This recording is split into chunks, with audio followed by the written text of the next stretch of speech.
আসসালামু আলাইকুম প্রিয় দর্শক, যে যেখান থেকে আমার ইউটিউব চ্যানেল সনিস কুকিং রেসিপি দেখছেন তাদের সবাইকে অনেক অনেক শুভেচ্ছা।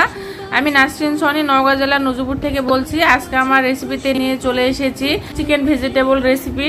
চিকেন ভেজিটেবল রেসিপিটা একদমই সহজ এবং বাড়িতে থাকা অল্প কিছু উপকরণ দিয়ে আপনাদের কাছে করে দেখাবো। কি আপনাদের দেখে মনে হচ্ছে কেমন করে এটা বাড়িতে বানাবো? তাহলে অবশ্যই কোথাও ভিডিওটি স্কিপ করবেন না, ফুল ভিডিওটি কন্টিনিউ করবেন। তো কথা আর বাড়াবো না, চলে যাই মূল রেসিপিতে। দিয়ে দিলাম পরিমাণ মতো সয়াবিন তেল। সয়াবিনটা যখন একটু গরম হয়ে আসবে তখন এখানে দিয়ে দিলাম আদা কুচি এবং রসুন কুচি। আদা এবং রসুন কুচিটাকে হালকা করে ভেজে নিব। হয়ে গিয়েছে ভাজা, এর থেকে আর বেশি ভেজে নিব না। আমি এরপর দিয়ে দিচ্ছি এখানে মুরগির বুকের মাংস টুকরা করে কেটে নিয়েছি, দিয়ে দিলাম। এটা এখন 5 মিনিটের মতো ভালো করে কষিয়ে নিচ্ছি।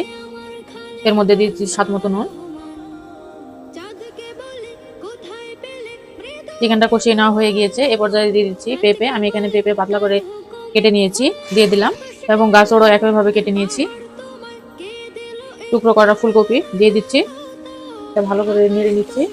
যে সবজিগুলো সিদ্ধ হতে সময় লাগবে সেই সবজিগুলো অবশ্যই আগে দিতে হবে। দিয়ে দিচ্ছি স্বাদ মতো নুন, গোলমরিচ গুঁড়া দিয়ে আবারও ভালো করে কষিয়ে নিচ্ছি। এখন পানি দিয়ে নিব না, যে সবজির এক্সট্রা পানিটা আছে সেটা দিয়েই সিদ্ধ হোক। এটা কষিয়ে নেওয়া হয়ে গেলে আমি 5 থেকে 6 মিনিটের জন্য ঢাকনা দিয়ে রাখবো, যাতে করে সবজিগুলো পুরোপুরি সিদ্ধ হয়ে যায় 80% মতো। 5-6 মিনিট পর ফিরে আসলাম, অনেকটা সিদ্ধ হয়ে গিয়েছে। এখন দিয়ে দিব বাকি যে সবজিগুলো ছিল সেগুলো। এখন দিয়ে দিচ্ছি ব্রোকলি, দিয়ে দিচ্ছি সবুজ ক্যাপসিকাম, দিয়ে দিচ্ছি ফালি করে কাটা পেঁয়াজ। পেঁয়াজটা দিলে মশলারও কাজ করবে। আর দিয়ে দিচ্ছি কিউব করে কাটা বাঁধাকপি, দিয়ে দিচ্ছি কাঁচামরিচ। চাইনিজ ভেজিটেবলে খুব একটা ঝাল লাগে না, তারপরও অবশ্যই নিজের স্বাদ মতো ঝালটা দিয়ে দিবেন। এখন আমি সবগুলো ভালো করে মিশিয়ে নিচ্ছি। আর চাইনিজ ভেজিটেবলে কিন্তু ফুল বয়েল করে না, ফুল বয়েল করলে একদম ভেঙে যাবে। আর ফুল বয়েল করলে কিন্তু সবজির যে সুন্দর একটা কালার সেটাও থাকে না, কালারটাও নষ্ট হয়ে যায়। সেহেতু এমন করে সিদ্ধ করে নিতে হবে যে একদম আস্ত থাকবে কিন্তু সিদ্ধ হয়ে যাবে, আবার ভেঙে ভেঙে যাবে না। তো দেখুন আমার সবজির কালারটা কতটা সুন্দর এসেছে। এখানে আমি 2 টেবিল চামচ সয়া সস নিয়েছি, দিয়ে দিলাম। এই পুরো ভেজিটেবলটা রান্না করতে অবশ্যই চুলার জালটাকে একটু বেশি করে রাখতে হবে। রেস্টুরেন্টের স্টাইলে চাইনিজ ভেজিটেবল রেসিপিটা দেখার পর যদি আপনাদের কাছে একটু হলেও ভালো লেগে থাকে তাহলে অবশ্যই লাইক কমেন্ট শেয়ার করবেন। আর নতুন হয়ে থাকেন তাহলে সাবস্ক্রাইব করে আমার পাশে থাকবেন সকল নোটিফিকেশন পেতে। সাবস্ক্রাইবের পাশে যে বেল আইকনটি আছে সেটি ক্লিক করে রাখলেই হবে। ঝোল রাখার জন্য একটু দিয়ে দিলাম পরিমাণ মতো পানি। ঝোলটার বলকটা পর্যন্ত আমি ঢাকনা দিয়ে রাখলাম কিছুক্ষণের জন্য। তো এখন ঢাকনা তুলে রাখতেছি, বলক উঠে গিয়েছে। তো আমি এখানে এখন দিয়ে দিব 2 টেবিল চামচ কর্নফ্লাওয়ার নিয়েছি 1 কাপ পানিতে, দিয়ে এটা আমি 2 বারের জন্য দিয়ে দিব। প্রথমে অল্প একটু দিব, দেখবো ঝোলটা ঘন হয়ে আসতেছে নাকি। ঝোলটা কিন্তু পাতলা থাকে না, সবসময় চাইনিজ ভেজিটেবলের যে গ্রেভিটা আছে সেটা ঘন থাকে। তো আমি প্রথমে একটু কর্নফ্লাওয়ার দিয়ে দেখলাম কিরকম লাগবে, খুব একটা পাতলা না, আর একটু লাগবে।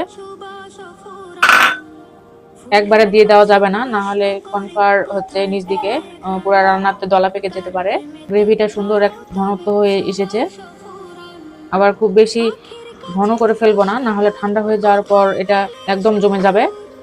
তো হয়ে গিয়েছে আমার চাইনিজ ভেজিটেবল রান্না।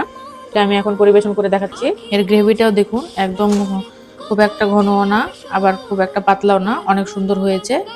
ভেজিটেবলস গুলানের কালারটা কত সুন্দর এসেছে এবং দেখতে পাচ্ছেন যে গ্রেভিটার কালারটাও কতটা সুন্দর এসেছে, একদম চাইনিজ রেস্টুরেন্টের মতো।